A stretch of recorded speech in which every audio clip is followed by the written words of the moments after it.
Սումգայիթի, Բաքվի, Կիրովաղաքի ջարդեր ցեղասպանություն որ տեղի ունեցավ եւ ինչի հասավ Նիկոլա Ալիևի հետ միասին նորակարգ բերեցին 300,000 թե որտեղից են 300,000 ադրբեջանցիներ պիտի գան, արևմտյան Ադրբեջանի մասին է խոսքը, բայց խոսքից ընդհանրապես դուրս է եկել այն հանգամանքը, որ ի վերջո Արցախի պաշտպանությունը նաեւ Սումգայիթի, Բաքվի դրա հետևանքն է, ջարդերի հետևանքը եւ մեծ հաշվով ինքնապաշտպանական է եղել, բայց հասել են նրան, որ Ալիևն է ինքը ասում, որ այնտեղ նացիստներ են, ֆաշիստներ են, արցախահայերը եւ այլն։ Մենք արդյոք չպիտի ամեն ինչ անենք հիմա օրակարգ բերենք տան եւ պահանջենք, որ այդ անձինք պիտի տարբեր թվեր են ասում 750,000-ից մինչեւ 850,000 հայություն է ապրել Ադրբեջանում եւ նաեւ պատմական Արցախում, որ նրանք պիտի վերադառնան, նորից գանք, դա միջազգայինորեն հաստատվել է, որ այնտեղ ինչ վայրագ գործողություններ են եղել ադրբեջանցիների կողմից եւ պահանջել մարդկությանը նորից բան անել, որ դուք մեզ տանում եք մի ցեղասպան ժողովրդի հետ, չգիտեմ ինչ խաղաղության եւ համերաշխության եւ պահանջել, որպեսզի փոխհատուցում լինի։ Հիմա ինքը ասում է մենք ինչ որ հաշվարկներ են անում միլիարդների ադրբեջանցի, ինչ որ հաշվարկներ։ Սա մենք անընդհատ բերենք օրակարգ եւ պահանջենք, նախ մեր հանրությանը սթափեցնենք, որ այնպես չի, որ բանը մենք այդպես գերի ենք դարձել, էլ այս Ալիևին այդ 300,000, եթե Նիկոլին վռնդում եք, տեսեք ինչեր կարող եք օրակարգ բերել եւ արդարության հասնելու ինչ բաներ կան։ Եվ փոխհատուցման հարցը լինի, եւ միջազգային երաշխիքներ լինեն անվտանգության, եթե դու 300,000-ի մասն ես խոսում, իհարկե 130,000 է եղել այստեղ։ Դες տարբեր թվեր են ներկայացնում։ Մեր հայերի վերադարձի հարցը, արդյոք չպիտի մենք կազմակերպված բերենք նորից հրապարակ այս թեմաները։ Ձեր հարցին պատասխանը կախված է ինչպես ենք մենք պատկերացնում եւ արդյոք կա ձևավորված բավարար կոնսենսուս, թե այս ամենը ինչի մասին է եւ խոսելով այդ ապագայի մասին նորից տեսեք մեզ միշտ ինչ ասում մեզ իշխանությունը այ եթե մենք չլինենք այ եթե մենք այդ ամենը չանենք նոր պատերազմ է լինելու եւ ովքեր որ խոսում են Առաջի հերթին մեր հանրությունը ինքը պետք է կոնորոշվի ինչն է ճիշտ հասկանում եք երբ որ մենք խոսում ենք իհարկե չէ երբ որ մենք ասում ենք խաղաղություն ինչքան էլ Թրամփը ասի խաղաղություն չի լինում առանց արդարության եթե չկա արդարություն ինչ խաղաղության մասին եք դուք խոսում Դուք խոսում եք նա մասին, որ մի կողմը մյուս կողմին պարտադրում է ինչ որ մի ժամանակավոր ձևակերպում, որը որ ասում է այս սա է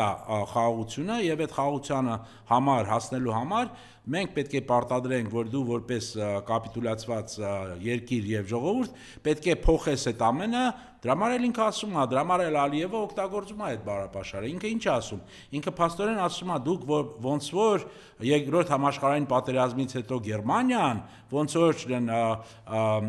ուրեմն նացիզմից ազատվելու համար ներեգություն խնդրեց եւ փաստորեն գերմանացիք պետք է փոխեին իրենց ինքնությունը։ Այդպես էլ դուք հայերը պետք է փոխեք ձեր ինքնությունը։ Սա է իր ասածը։ Այսինքն ինքը խոսում է նրա մասին, որ ինքը պետք է փոխի մեր ինքնությունը։ Այստեղ հարց է ծագում, արդյոք մեր ժողովուրդը պատրաստ է գնալ դրան, ասել, որ այդ ամենը սխալ է եղել, մենք ուրեմն չպետք է փորձեինք նույնիսկ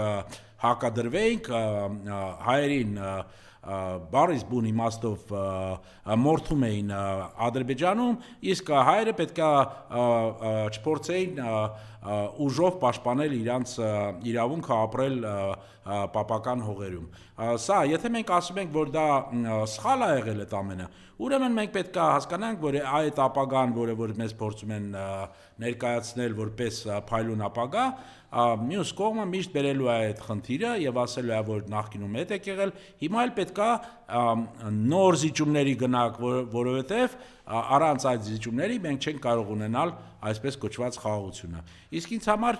դա ակնհայտ է, որ չկա արդարություն, չկա նաև խաղաղություն։ Երկարատև խաղաղությունը ի վերջո գալիս է, երբ որ լինում է ինչ-որ չափով ուրեմն արդարություն ձևակերպված։ Դա միայն ուրեմն տրանզակցիոն բանով դու չես կարող հաստատես։ Դու պետք է փնտրես գտնել այդ արդարության պահը։ Ու այո, մենք Ալիևը կարապնդի, որ փետրվարի 26-ին ոչ թե Սումգայիթի մասին մենք պետք է խոսենք, այլ պետք պետք է միշտ խոսենք ինչ ռազմական ուրեմն հանցագործություններ ենք մենք արել Խոջալույում։ Սա է լինելու այդ նարատիվը, որը իրանք մեզ պարտադրելու են։ Մենք էլ պիտի մեր միջև այս 2-3 ամիսը միջև վռնդելը պիտի անենք եւ ամենակարևորը որ այդ վախը հանենք մեր հանրության միջից, որ մենք տեսենք վռնդելուց հետո ինչեր ունենք, այնպես չէ՞ որ այս ամեն առումով պարտված ենք, ձախողված ենք, այսինքն մեծ անելիք ունենք եւ արդարության առումով եւ իրական խաղաղության հասնելու Այո։ փոխհատուցում ստանալու Առաջի հերթին մեզ այդ արդարությունը պետք է ներսում, այսինքն մինչև մեր երկրում չլինի այդ արդարությունը, մենք չենք կարողանալու ունենալ երկիր, հանրապետություն, որը կարողանա իրական մեծամասնության, այսինքն այն մեծամասնությանը, որ ձևավորում է այդ բավարար կոնսենսուսը, եւ ինձ համար ազգը ոչ միայն այստեղ բնակվող հանրապետությունում բնակվող այսպես կոչված հանրապետությունում հիմա բնակվող ուրեմն ժողովուրդն է, այլ ամբողջ հայությունն է։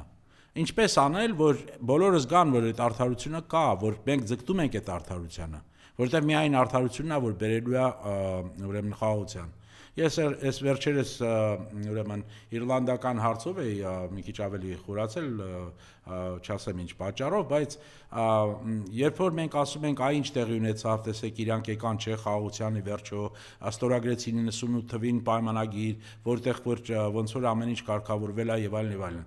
Բայց պետք չի մոռանալ, որ Բրիտանիայում այսօր չկա որևէ մի պատմաբան, որը որ ժխտում է կամ ասում է այն ինչ որ տեղի ունեցավ 1845 թվից 52 թիվ, երբ որ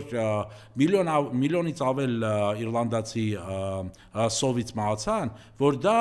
տեղի չի ունեցել, կամ դա տեղի է ունեցել, որովհետև իռլանդացիք հենց իրանք էին մեղավոր դրանում։ Հասկանում եք, երբ որ մյուս կողմը ժխտում է պատմությունը, ժխտում է նաև հնարավորությունը արդար ուրեմն համերաշխություն բերել ժողովուրդների միջև։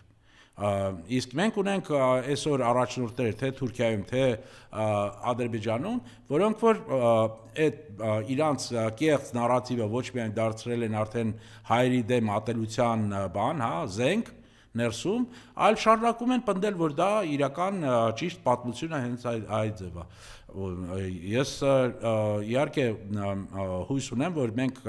կարողանալու ենք պաշտպանել ոչ միայն մեր ինքնությունը, այլ միշտ կանգնել այն ուրեմն դիրքերի վրա, որոնք որ արդարության մասին են։